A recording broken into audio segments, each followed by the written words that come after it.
हिंदी साहित्य संपूर्ण घटना चक्र क्विक रिवीजन विद आरती शर्मा। दोस्तों, आपको मेरा चैनल पसंद आए तो इसे शेयर करें, लाइक करें, सब्सक्राइब करें। साथ ही साथ मेरे वीडियोस के अगले नोटिफिकेशंस को पाने के लिए बेल आइकन को प्रेस करें। दोस्तों, आज हम करेंगे घटना चक्र का पार्ट 128 यानी 128, जिसमें आज हम करेंगे रस। ठीक है, तो ध्यान से देखें। प्रश्न शुरू करते हैं।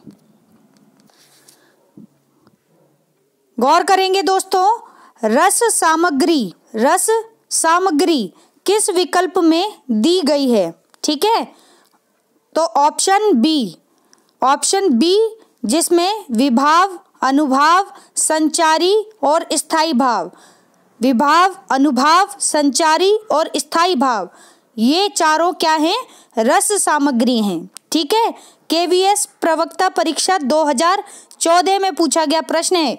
प्रश्न की व्याख्या देखते हैं दोस्तों। गौर करेंगे व्याख्या पर। रस के 4 अंग हैं। कितने अंग हैं रस के? 4। ठीक है, कौन कौन से? ध्यान से सुने। स्थायी भाव, विभाव, अनुभाव और संचारी भाव। स्थायी भाव, विभाव, अनुभाव और संचारी भाव, ये 4 अंग हैं रस के। ठीक, अब ध्यान से देखें। संचारी भाव को व्याभिचारी भाव भी कहते हैं।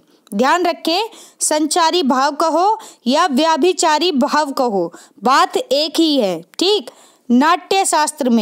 नाट्य शास्त्र में भरत मुनि ने रस की व्याख्या करते हुए कहा है। क्या कहा है? बहुत ही इंपॉर्टेंट सूत्र है दोस्तों, तो ध्यान रखें। भरत मुनि की पुस्तक है नाट्य शास्त्र, ठीक, जिसमें उन्होंने रस की व्याख्या करते हुए ये सूत्र दिया है। सुने ध्यान से। विभावानुभाव व्याभिचारी संयोग रस निष्पत्ति ही। फिर से सुने। विभावानुभाव व्याभिचारी संयोग रस निष्पत्ति ही, अर्थात विभाव, अनुभाव, व्याभिचारी भाव के संयोग से रस की निष्पत्ति होती है। ये किसने कहा है?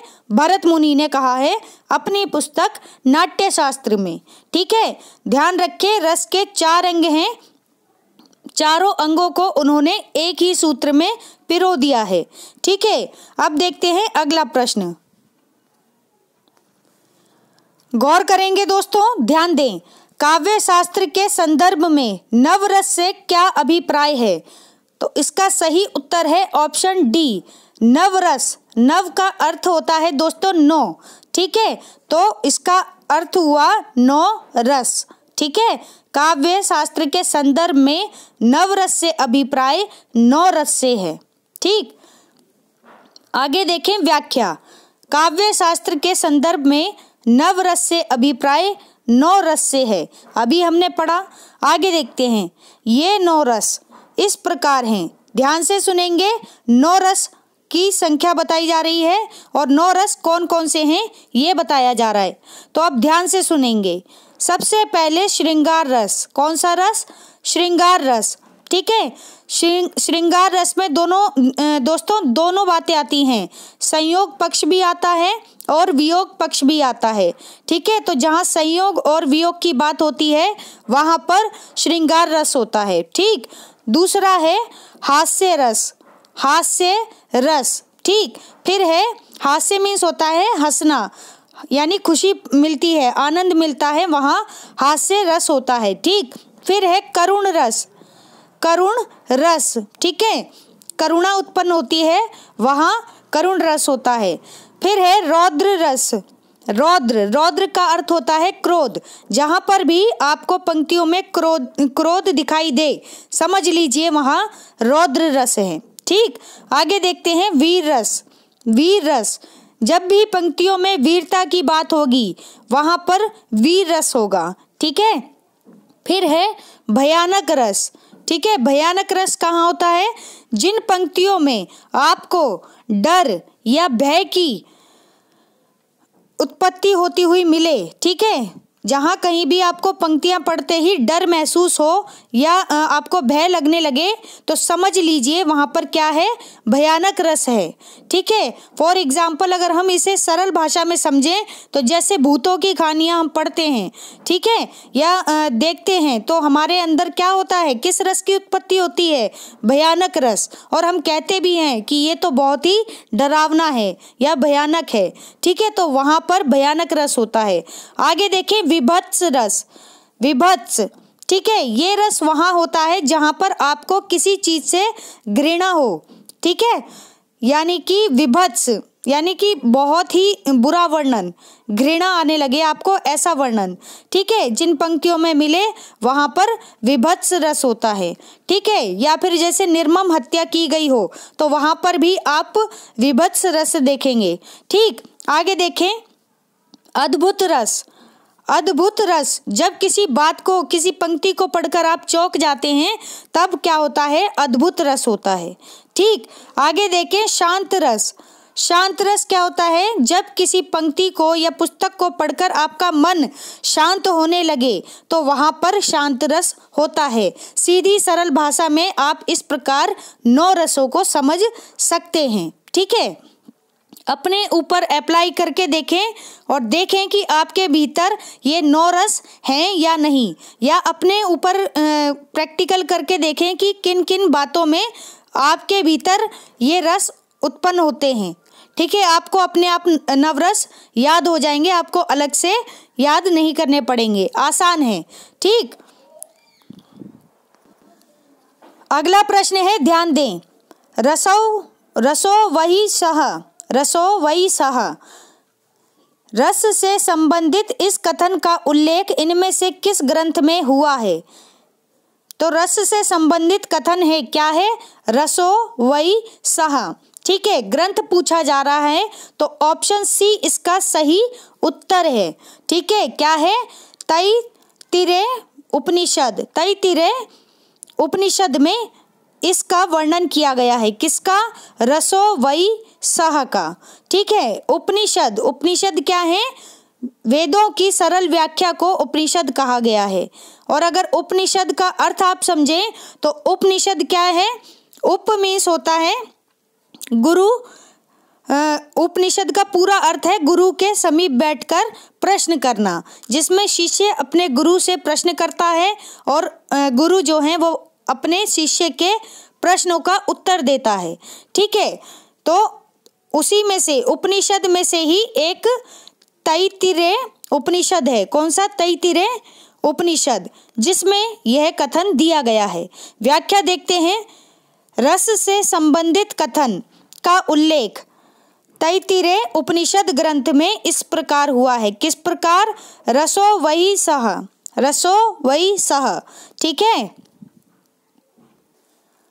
अगला प्रश्न है, ध्यान देंगे दोस्तों, विभाव अनुभाव व्याभिचारी संयोग दृश निष्पत्ति ही, इस सूत्र को किसने प्रतिपादित किया है? तो इसका सही उत्तर है दोस्तों ऑप्शन बी, भरत मुनि ने।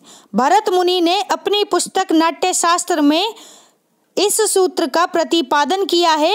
सूत्र है दोस्तों, विभाव अनुभाव व्याभिचारी संयोग दृश निष्पत्ति ही। ठीक है, टीजीटी परीक्षा 2005 में पूछा गया प्रश्न है ये। व्याख्या देखते हैं प्रश्न की, गौर करेंगे दोस्तों। नाट्य शास्त्र में भरत मुनि ने रस की व्याख्या करते हुए कहा है, विभाव अनुभाव व्याभिचारी संयोग दृश निष्पत्ति ही, अर्थात विभाव अनुभाव तथा व्याभिचारी भाव के संयोग से रस की निष्पत्ति होती है। इनके इस सूत्र में स्थायी भाव का उल्लेख नहीं है।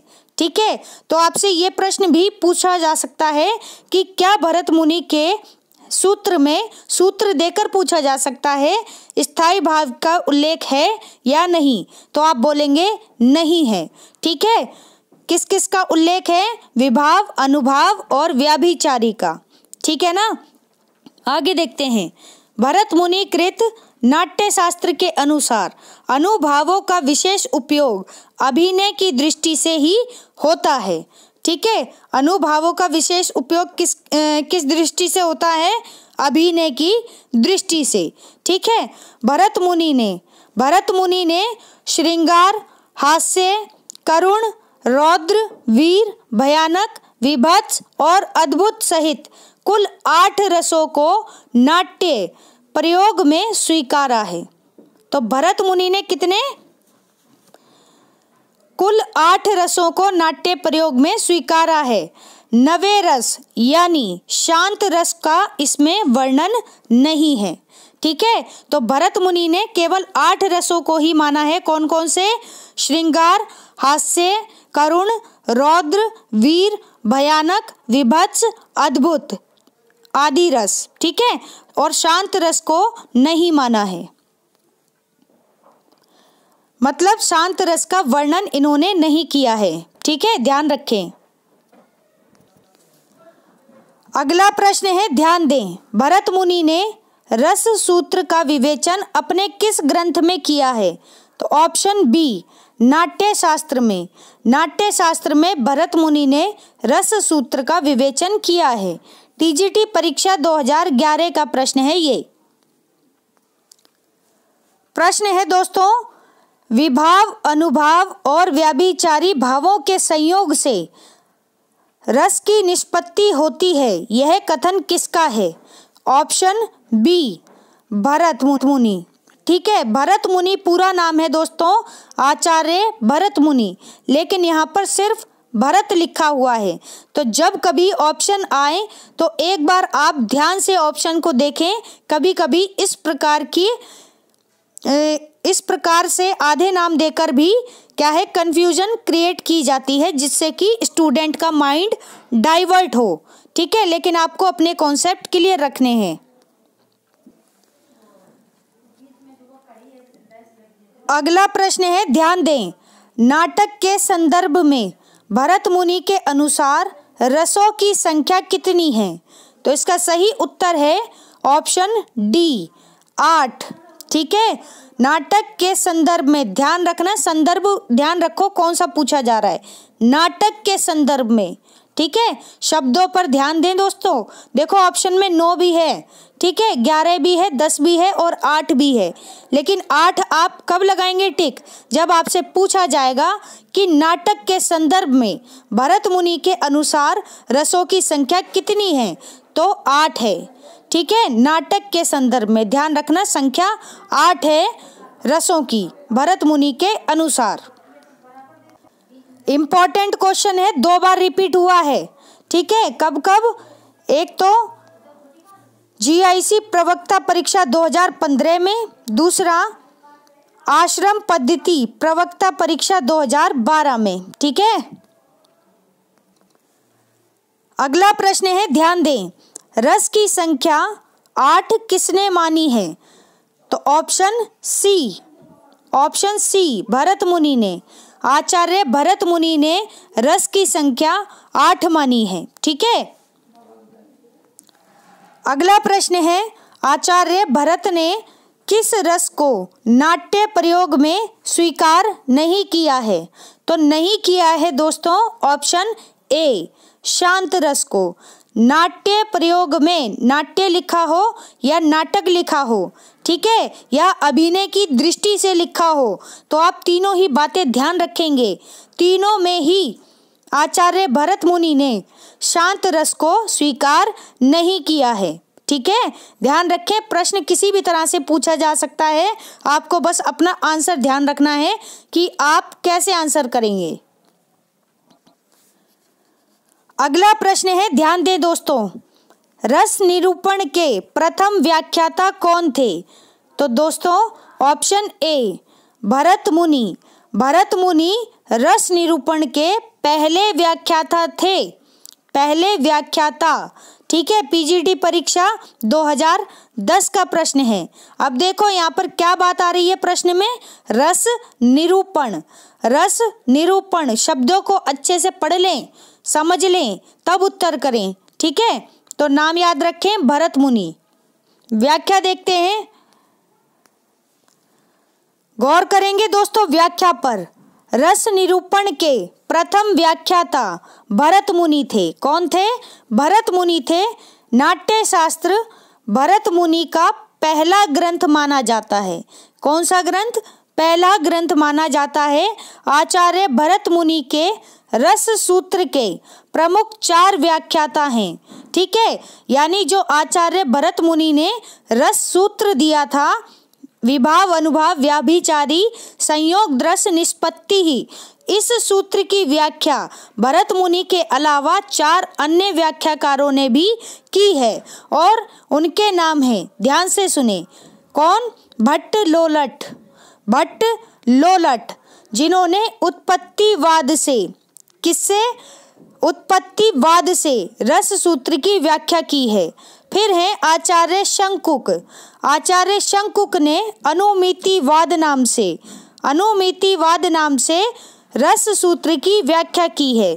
फिर है भट्ट नायक, इन्होंने भुक्तिवाद नाम से, किस नाम से? भुक्तिवाद नाम से रस सूत्र की व्याख्या की है। फिर है दोस्तों अभिनव गुप्त ने अभिव्यक्तिवाद नाम से रस सूत्र की व्याख्या की है। ठीक है, तो ध्यान रखें, भरत मुनि के अलावा 4 और व्याख्याकार हैं जिनके नाम हैं भट्ट लोलट, शंकुक, भट्ट नायक और अभिनव गुप्त। ठीक है, ध्यान रखें और इनके सिद्धांतों को भी, इनकी व्याख्याओं को भी ध्यान रखें। तो दोस्तों, हमारा आज का ये वीडियो यहीं समाप्त होता है। Thanks for watching. अगर आपको मेरे वीडियोस पसंद आ रहे हैं तो इन्हें लाइक करें, शेयर करें, मेरे चैनल को सब्सक्राइब करें। साथ ही साथ मेरे वीडियोस के अगले नोटिफिकेशंस को पाने के लिए बेल आइकन को प्रेस करें। धन्यवाद दोस्तों।